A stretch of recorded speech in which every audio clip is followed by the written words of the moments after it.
ನೀವು ಯಾರು ಈ ಗೇಟಿನ ಒಳಗಡೆ ಬರ್ತೀರಿ, ನನಗೆ ಭೇಟಿಯಾಗಿಲ್ಲ, ನನ್ನ ದರ್ಶನ ಸಿಕ್ಕಿಲ್ಲ, ನನಗೆ ಆಶೀರ್ವಾದ ಮಾಡೋಲ್ರು, ನಮ್ಗೆ ಕೇಳೋಲ್ರು ಅಂತ ನೀವು ಯಾರು ಚಿಂತೆ ಮಾಡೋ ಅಗತ್ಯ ಇಲ್ಲ. ನೀವು ನನ್ನ ಒಳಗಡೆ ಬಂದಾಗ ನಿಮ್ಮ ಚಿಂತನೆ ನಾನು ಮಾಡ್ತೀನಿ. ಯಾವುದೇ ರೋಗ ಇದ್ದರೂ ಕ್ಲಿಯರ್ ಆಗ್ತೀನಿ. ಕಷ್ಟ ಎಂದು ಬರುವಂಥ ರೋಗಿಗಳ ಸಮಸ್ಯೆಗಳನ್ನು ಗುಣಪಡಿಸುತ್ತಿರೋ ಇಲ್ಲಿನ ಆ ವಿಸ್ಮಯಕಾರಿ ವ್ಯಕ್ತಿಯಾದರೂ ಯಾರು ಎಂಬ ಪ್ರಶ್ನೆಗೆ ಉತ್ತರ ಸೈಯದ್ ಶಾಹ ಮುಸ್ತಫಾ ಖಾದ್ರಿ.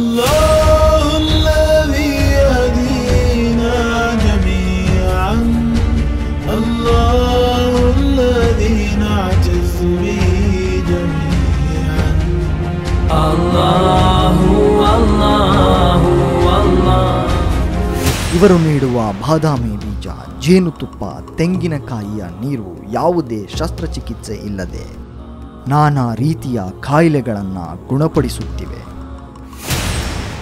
ಹಾಗೆ ದೇಶದ ಯಾವ ಭಾಗದಲ್ಲಿದ್ದರೂ ಹಾವು ಕಚ್ಚಿದ ವ್ಯಕ್ತಿಗಳು ಕಚ್ಚಿದ 1 ಗಂಟೆಯ ಒಳಗಾಗಿ ಇವರ ಮೊಬೈಲ್ ನಂಬರ್ಗೆ ಕಾಲ್ ಮಾಡಿ ಮಾತನಾಡಿದರೆ ಇವರು ಫೋನ್ ಮುಖಾಂತರ ಮಾಡುವ ಚಮತ್ಕಾರಿ ಮಂತ್ರ ಕೆಲಸ ಮಾಡುತ್ತಾ ಅವರ ದೇಹದಲ್ಲಿ ವಿಷ ಇಲ್ಲದಂತಾಗುತ್ತದೆ.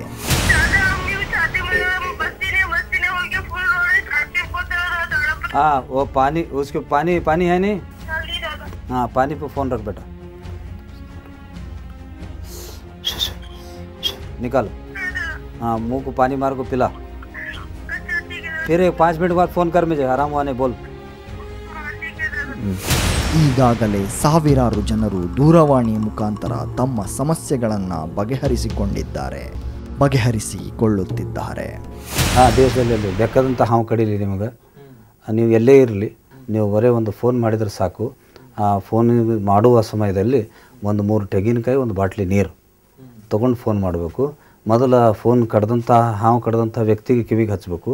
ಆಮೇಲೆ ನಾವು ಮಂತ್ರ ಹಾಕಿದ ಮೇಲೆ ಮತ್ತು ಆ 3 ತೆಂಗಿನಕಾಯಿ ಮೇಲೆ ಫೋನ್ ಇಡಬೇಕು, ಸ್ಪೀಕರ್ ಆನ್ ಮಾಡಿ. ಮತ್ತು ನಾ ಅದಕ್ಕೆ ಮಂತ್ರ ಹಾಕಿದ ಮೇಲೆ ನೀರಿನ ಮೇಲೆ ಫೋನ್ ಇಡಬೇಕು. ಅದಕ್ಕೆ ಮಂತ್ರ ಹಾಕಿದ ಮೇಲೆ ಅದು 1 ತೆಂಗಿನಕಾಯಿ ಇಳಿಸಿ ಒಡೆದು ನೀರು ಗ್ಲಾಸ್ನಾಗ ಹಿಡಿದು ಕುಡಿಸ್ಬೇಕು. ಅವಂಗೆ 3 ತಾಸಿಗೆ 1 ತೆಂಗಿನಕಾಯಿ ಇಳಿಸ್ಬೇಕು. 3 ತೆಂಗಿನಕಾಯಿ ಆಗೋದ್ರಾಗೆ ಅವ ಆರಾಮಾಗ್ಬಿಡ್ತಾನೆ. ಸಾವಿರಾರು ಜನ ಆಗ್ಯಾರ.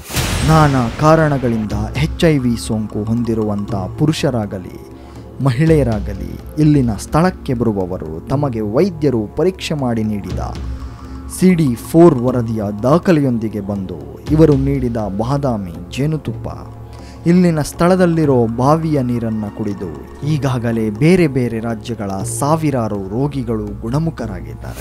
ಹಾಂ HIV ಪೇಷಂಟ್ಸ್ ಕುಲಕಲ್ಲ. ಯಾಕಂದ್ರೆ ನಾವು ಯಾವುದೇ ಆಯುರ್ವೇದಿಕ ಅಥವಾ ಯಾವುದೇ ಯುನಾನಿ ಅಥವಾ ಅಲೋಪೆಥಿಕ್ ಔಷಧಗಳನ್ನು ಯಾವುದೂ ಕೊಡೋಂಗಿಲ್ಲ. ಇಲ್ಲಿ ಕೇವಲ ಆಶೀರ್ವಾದ ಮಾತ್ರ ಇಲ್ಲಿ ಔಷಧ ಆಗಿ ಪರಿಣಾಮಗಳು ಬೀರಿದೆ. ಮತ್ತು ಇಲ್ಲಿ ಬಾವಿ ನೀರು, ಇಲ್ಲಿರ್ತಕ್ಕಂಥ ಒಂದು ಪರಿಸರ, ಸುಮಾರು ಒಂದು 2-3 ಸಾವಿರ ಜನ ಬಂದು HIV ಪೇಷಂಟ್ಸ್ ಆಶೀರ್ವಾದ ಪಡ್ಕೊಂಡು ಹೋಗೋದು. ಅದೊಂದು ಬಾರಿ ಅಪಘಾತದಲ್ಲಿ ತಲೆಗೆ ಪೆಟ್ಟು ಬಿದ್ದು ಆಸ್ಪತ್ರೆಯಲ್ಲಿ ಪ್ರಜ್ಞೆ ಇಲ್ಲದೆ ಚಿಕಿತ್ಸೆ ಪಡೆಯುತ್ತಿದ್ದ ವ್ಯಕ್ತಿಯ ಸಂಬಂಧಿಯೊಬ್ಬರು ಇವರಿಗೆ ದೂರವಾಣಿ ಮುಖಾಂತರ ಕರೆ ಮಾಡಿ ತಮ್ಮ ಸಂಬಂಧಿಗೆ ಆಗಿದ್ದಂಥ ಸಮಸ್ಯೆಗಳನ್ನು ತಿಳಿಸಿದಾಗ ಫೋನ್ನಲ್ಲೇ ಮಂತ್ರ ಜಪಿಸಿದ ಇವರು ಸಲಹೆ ನೀಡಿದ್ದು ತೆಂಗಿನಕಾಯಿಯ ನೀರನ್ನು ಪ್ರಜ್ಞೆ ಇಲ್ಲದ ವ್ಯಕ್ತಿಗೆ ಚಿಮ್ಮಿಸುವಂತೆ. ಹಾಗೆ ಪ್ರಜ್ಞೆ ಇಲ್ಲದ ವ್ಯಕ್ತಿಗೆ ತೆಂಗಿನಕಾಯಿಯ ನೀರನ್ನು ಚಿಮ್ಮಿಸುವಂತೆ ತಿಳಿಸಿದಾಗ ಒಂದು ಅಚ್ಚರಿ ನಡೆಯಿತು, ಒಂದು ವಿಸ್ಮಯ ನಡೆಯಿತು. ಆ ಒಂದು ಅಚ್ಚರಿಯೇ, ಆ ಒಂದು ವಿಸ್ಮಯವೇ ಕೆಲ ದಿನಗಳಿಂದ ಪ್ರಜ್ಞೆ ಇಲ್ಲದೆ ಮಲಗಿದ್ದ ಆ ವ್ಯಕ್ತಿಗೆ ಪ್ರಜ್ಞೆ ಬಂದಿದ್ದು. ಕೆಲವು ಸಮಯದಲ್ಲಿ ಎದ್ದು ಕುಳಿತಂತು. ಆಕ್ಸಿಡೆಂಟ್ ಆಗಿತ್ತು, ಬ್ರೈನಿಗೆ ಪೆಟ್ಟಾಗಿತ್ತು. ಹಾಸ್ಪಿಟಲ್ದಾಗ IC ರೂಮ್ನಾಗ ಅಡ್ಮಿಟ್ ಮಾಡಿದರು. ನಮ್ಮ ಕಾರ್ಯದರ್ಶಿಗಳು ಅಕಸ್ಮಾತ್ ತಮ್ಮ ಕೆಲಸಕ್ಕೆ ಅಲ್ಲಿಗೆ ಹೋಗಿದ್ದರು. ಅವರು ಭೇಟಿಯಾದರು. ಭೇಟಿಯಾದ ಕೂಡಲೇ ನೀ ಜಲ್ದಿ ಫೋನ್ ಹಚ್ಚಿದ್ರು. ನನಗೆ ಫೋನ್ ಬಂತು. ಫೋನ್ ಬಂದ ಕೂಡಲೇ ನಾನು 3 ತೆಂಗಿನಕಾಯಿ ತೊಗೊಂಡು ಫೋನ್ ಮಾಡಿರಿ ಅಂತ ಹೇಳಿದೆ. 3 ದಿನದಿಂದ ಕೋಮಾದಾಗಿತ್ತು ಅದು ಪೇಷಂಟ.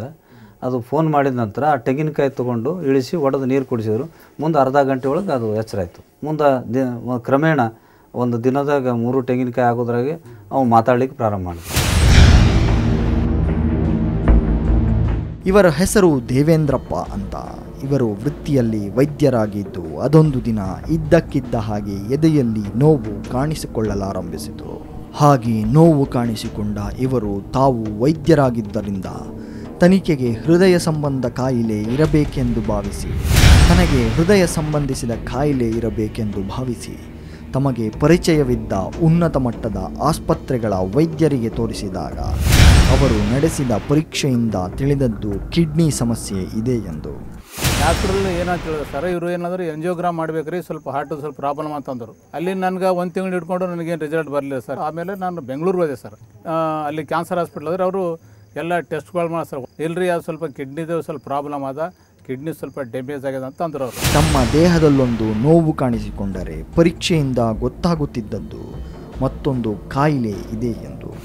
ಹೀಗೆ ಪರೀಕ್ಷೆಯಿಂದ ಬೇರೆ ಬೇರೆ ಕಾಯಿಲೆ ಇದೆ ಎಂದು ತಿಳಿಯುತ್ತಿದ್ದ ಇವರಿಗೆ ದಿಕ್ಕೇ ತೋಚದಂತಾದಾಗ ಸ್ನೇಹಿತರೊಬ್ಬರು ತಿಳಿಸಿದ್ದು ಇಲ್ಲಿನ ವಿಸ್ಮಯಕಾರಿ ಸ್ಥಳಕ್ಕೆ ಹೋಗುವಂತೆ. ಹಾಗೆ ಸ್ನೇಹಿತರ ಸಲಹೆಯಂತೆ ಇಲ್ಲಿನ ವಿಸ್ಮಯಕಾರಿ ಸ್ಥಳಕ್ಕೆ ಆಗಮಿಸಿದ ಇವರಿಗೆ ಒಂದು ಅಚ್ಚರಿ ನಡೆಯಿತು. ಆ ಅಚ್ಚರಿಯೇ ಗಂಜಿಯನ್ನು ಸಹ ಕುಡಿಯಲು ಸಾಧ್ಯವಾಗದಂಥ ಸ್ಥಿತಿಯಲ್ಲಿದ್ದವರು ಊಟವನ್ನು ಮಾಡಲು ಆರಂಭಿಸಿದ್ದು, ಎಂದಿನಂತೆ ಆರೋಗ್ಯವಂತರಾಗಿದ್ದು. ನಾನು ಪೇಷಂಟ್ ಅಂದರೆ ಅತಿ ಸೀರಿಯಸ್ ಇದೆ ಸರ್. ಇಲ್ಲಿ ಬರೋಕ್ಕಿಂತ ಮೊದಲು ಊಟನೂ ಮಾಡ್ತಿಲ್ಲ, ನಂಬಿಕೆ ವಿಶ್ವಾಸದ ಒಂದು ಮಂತ್ರಿಸಿಕೊಟ್ರು. ಅವೆಲ್ಲ ಕ್ರಮೇಣ ನಾನು ಗಂಜಿ ಹೋಗಿ ಏನಪ್ಪ ಸ್ವಲ್ಪ ಅನ್ನಕ್ಕೆ ತಂದೆ, ಅನ್ನ ಒಂದು ಸ್ವಲ್ಪ ರೊಟ್ಟಿ ಚಪಾತಿ ಒಂದೊಂದು ಬಂದೆ. ಈಗ ಇಲ್ಲಿ ಔಷಧಿ ತಗೊಂಡ ನಂತರ ನನಗೆ ಎಷ್ಟು 100% ಓಕೆ ಆಗ ಸರ್. ಈಗ ಇವರ ಹೆಸರು ಆದಮ್ ಅಲಿ ಅಂತ. ಸರ್ಕಾರಿ ಕಚೇರಿಯೊಂದರಲ್ಲಿ ಕೆಲಸ ನಿರ್ವಹಿಸುತ್ತಿದ್ದ ನಿವೃತ್ತ ಅಧಿಕಾರಿಯಾಗಿದ್ದು, ಇವರ ಮಗಳಾದ ನೂರುನ್ನಿಸಾರ್ ಅವರಿಗೆ ಅದೊಂದು ಬಾರಿ ವಿಪರೀತ ತಲೆನೋವು ಕಾಣಿಸಿಕೊಂಡು ವೈದ್ಯರಿಂದ ಪರೀಕ್ಷೆ ನಡೆಸಿದಾಗ ತಿಳಿದದ್ದು ಮೆದುಳಿನ ಕ್ಯಾನ್ಸರ್ ಇದೆ ಎಂದು. ನಮ್ಮ ಮಗಳಿಗೆ ಏನು ಬ್ರೈನ್ ಕ್ಯಾನ್ಸರ್ ಆಗಿದೆ.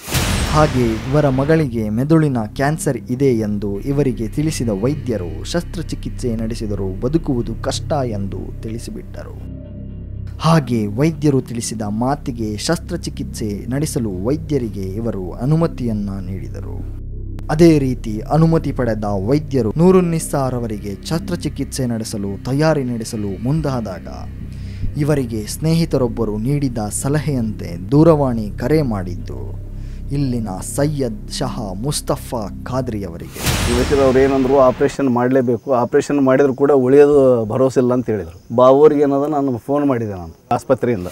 ಹಾಗೆ ಇವರು ನನ್ನ ಮಗಳಿಗೆ ಮೆದುಳಿನ ಕ್ಯಾನ್ಸರ್ ಇದೆ, ಶಸ್ತ್ರಚಿಕಿತ್ಸೆಗೆ ವೈದ್ಯರು ತಯಾರಿ ನಡೆಸುತ್ತಿದ್ದಾರೆ ಎಂದು ಇಲ್ಲಿನ ಗುರುಗಳಿಗೆ ತಿಳಿಸಿದಾಗ ಇವರು ಬರಹೇಳಿದ್ದು ಇಲ್ಲಿನ ವಿಸ್ಮಯಕಾರಿ ಸ್ಥಳ. ರೆಡಿ ಏನದ ಆಪರೇಷನ್ ಟ್ರೈಸಿಕಲ್ ಮೇಲೆ ಕುದಿಸಂದು ಅಲ್ಲಿ ಡೋರ್ನ ಹತ್ರ ಹೋಗಿದ್ರು. ಆಮೇಲೆ ವಾಪಸ್ ತೊಗೊಂಬಂದೆ, ಬೇಡ ಅಂತ ಹೇಳಿದ್ರು ಬಾಬಾ ಅವರು. ಆಪರೇಷನ್ ಮಾಡಿಸೋದು ಬೇಡ, ಜೀವದ ಜವಾಬ್ದಾರಿ ನಂದು. ಹಾಗೆ ಇಲ್ಲಿನ ವಿಸ್ಮಯಕಾರಿ ಸ್ಥಳಕ್ಕೆ ತಮ್ಮ ಮಗಳನ್ನ ಕರೆತಂದ ಇವರಿಗೆ ಇಲ್ಲಿನ ಗುರುಗಳು ನೀಡಿದ್ದು ವಿಸ್ಮಯಕಾರಿ ಸ್ಥಳದಲ್ಲಿನ ಗೋಡಂಬಿ, ಜೇನುತುಪ್ಪ, ತೆಂಗಿನಕಾಯಿ ನೀರನ್ನ.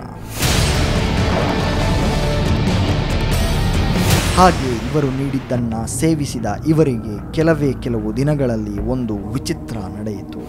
ಆ ಒಂದು ವಿಚಿತ್ರವೇ ಇವರ ಮಗಳು ನೂರುನ್ನಿಸಾರಿಗೆ ಮೆದುಳಿನ ಕ್ಯಾನ್ಸರ್ ಇಲ್ಲದಂತಾಗಿದ್ದು, ಶಸ್ತ್ರಚಿಕಿತ್ಸೆ ನಡೆಸಲು ಮುಂದಾಗಿದ್ದ ವೈದ್ಯರಿಗೆ ನಂಬಲಾಗದಂಥ ಅಚ್ಚರಿ ಎನಿಸಿತು. ಎಂದಿನಂತೆ ನೂರುನ್ನಿಸಾ ಯಾವುದೇ ಶಸ್ತ್ರಚಿಕಿತ್ಸೆ ಇಲ್ಲದೆ ಗುಣಮುಖರಾಗಿತ್ತು. HIV, ಕ್ಯಾನ್ಸರ್ ಸೇರಿದಂತೆ ನಿಗೂಢ ಕಾಯಿಲೆಗಳನ್ನು ಬಗೆಹರಿಸುತ್ತಿರೋ, ಕಷ್ಟ ಎಂದು ಬಂದವರಿಗೆ ಕಷ್ಟವನ್ನ ಪರಿಹರಿಸುತ್ತಿರೋ ಸೈಯದ್ ಶಹಾ ಮುಸ್ತಫಾ ಖಾದಿ ಅವರಿಗೆ ಬೆನ್ನೆಲುಬಾಗಿ ವಿಸ್ಮಯಕಾರಿ ರೀತಿಯಲ್ಲಿ ಶಕ್ತಿ ನೀಡುತ್ತಿರೋ, ಎಲ್ಲರನ್ನ ಚಕಿತಗೊಳಿಸುತ್ತಿರೋ ಸೈಯದ್ ಶಹಾ ಮುಸ್ತಫಾ ಖಾದ್ರಿ ಅವರ ಗುರುಗಳಾದ್ರೂ ಯಾರು? ನೋಡೋಣ ಒಂದು ಸಣ್ಣ ಬ್ರೇಕ್ನ ನಂತರ.